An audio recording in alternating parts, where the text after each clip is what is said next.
एक लंबे समय से ये सपना बिहारियों का रहा है। मेरा खुद का व्यक्तिगत तौर पर भी मैंने हमेशा इस बात की इच्छा जाहिर की, बिहार फर्स्ट, बिहारी फर्स्ट के माध्यम से मैंने हमेशा इस बात का वादा भी किया कि जिस तरीके से अयोध्या में एक भव्य राम मंदिर का निर्माण हुआ है, उतना ही भव्य मंदिर मेरी माता सीता का यहाँ पर बने। ये इच्छा अधिकांश बिहारियों की रही है। आज मुझे खुशी है इस बात की कि इसकी शुरुआत हो रही है। मैं आस्तिक हूँ और जितने लोग आस्था रखते हैं उस आस्था का तो सम्मान हो ही रहा है, पर साथ में मैंने हमेशा माना है कि बिहार में रिलीजियस टूरिज़्म की अनंत संभावनाएं हैं और जिसके माध्यम से राज्य का राजस्व आप कई गुना बढ़ा सकते हैं। अयोध्या में देखिए जिस तरीके से उस पूरे संभाग को एक राम मंदिर के बनने के बाद जिस तरीके से उस क्षेत्र का आर्थिक विकास हुआ है, ऐसे में मैं मानता हूं कि बिहार में भी अनंत ऐसी संभावनाएं हैं, जिसमें सबसे बड़ी संभावना माता सीता की जन्मस्थली सीतामढ़ी में है।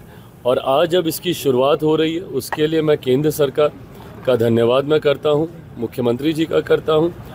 करोड़ों लोगों की भावना को आज सम्मान देने का काम किया। मेरी समझ के परे है ये क्या करते हैं नहीं करते, इनको खुद याद रहता है कि ये क्या कर रहे हैं। कर्नाटक में किसकी सरकार है? अगर ये वोट चोरी की अगर ये बात कर रहे हैं तो किसकी सरकार ने वोट चोरी की वहाँ पे?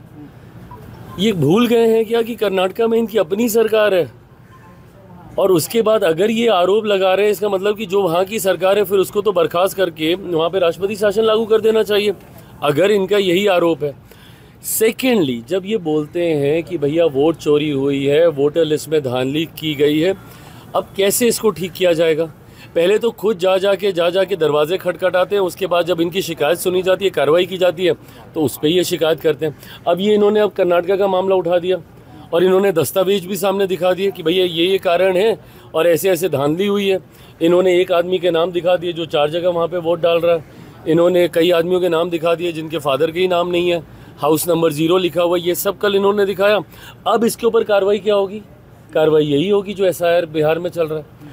अब जब वहाँ पे SIR लागू किया जाए, एक तो खुद आप जा के मांग रहे हैं कि भैया आप इंटेंसिव रिव्यू कराओ, रिवीजन करो, और उसके बाद जब वो रिवीजन हो रहा है वहाँ पे, उसके बाद आप शिकायत करेंगे। जैसे ही अब ये कर्नाटक पहुँचेगा मामला, फिर ये बोलेंगे कि भैया यहाँ पे ये गलत हो रहा है, SIR को वापस लो। मेरी समझ में नहीं आता, चिट भी आपकी पट भी आपकी, आप चाहते क्या हैं? क्या करे कोई? चुनाव आयोग के पास जब आप शिकायत दर्ज कराइएगा कि भैया वोटर लिस्ट में धांधली हो रही है, कल 1 घंटे का पूरा इन्होंने इवेंट बना के वहाँ पे प्रेजेंटेशन रख दी। अरे तो भैया आपकी इन्हीं प्रेजेंटेशन से तो परेशान होकर चुनाव आयोग ने ये फैसला लिया कि चलो ठीक है, एक बार फिर से इंटेंसिव रिवीजन हो जाए। 2003 के बाद नहीं हुआ है तो हो जाए। जितने लोग बाहरी हैं, जितने लोग मर गए हैं, जितने लोग duplicacy of the voter list में हैं, उन सबका नाम छट जाएगा। अब जब उसको छांटा जा रहा है तो दिक्कत है। अब इन्होंने कर्नाटक के लिए फिर इन्होंने दरवाजे खोल दिए। अब कर्नाटक की सरकार कितनी सहमत है वहाँ पे भगवान जाने, क्योंकि इनकी अपनी सरकार है। पर दिक्कत ये है, अब जैसे महाराष्ट्र में चुनाव है, अब महाराष्ट्र ये आज तक हमको सुनाते नहीं थकते कि भैया वोटर लिस्ट में धांधली की वजह से हम लोग वहाँ का चुनाव हारे हैं। तो जो झारखंड का चुनाव जीते थे वो ठीक था, वहाँ पे वोटर लिस्ट ठीक थी, झारखंड में कोई दिक्कत नहीं है। एक समय पे 2 जगह चुनाव होता है, एक जगह आप जीत जाते हैं तो वो ठीक रहता है, जहाँ आप हार जाते हैं वो गलत हो जाता है। ये सोच ही गलत है, ये गलत राजनीति कर रहे हैं। आप बताइए, इतना दिन हो गया, 8-9 दिन होने को आया, ठीक है, जब से इन्होंने सूची जारी की है। भाई राजनीतिक दल होने के नाते आपकी भी तो जिम्मेदारी बनती है ना कि भैया बता दीजिए, जब आप इतना आरोप लगा रहे हैं, व्यक्तिगत तौर पे जो जा रहा होगा जिसका नाम कटा होगा, और वो तो अब सूची पे उस पर भी आ गया, साइट पे भी आ गया।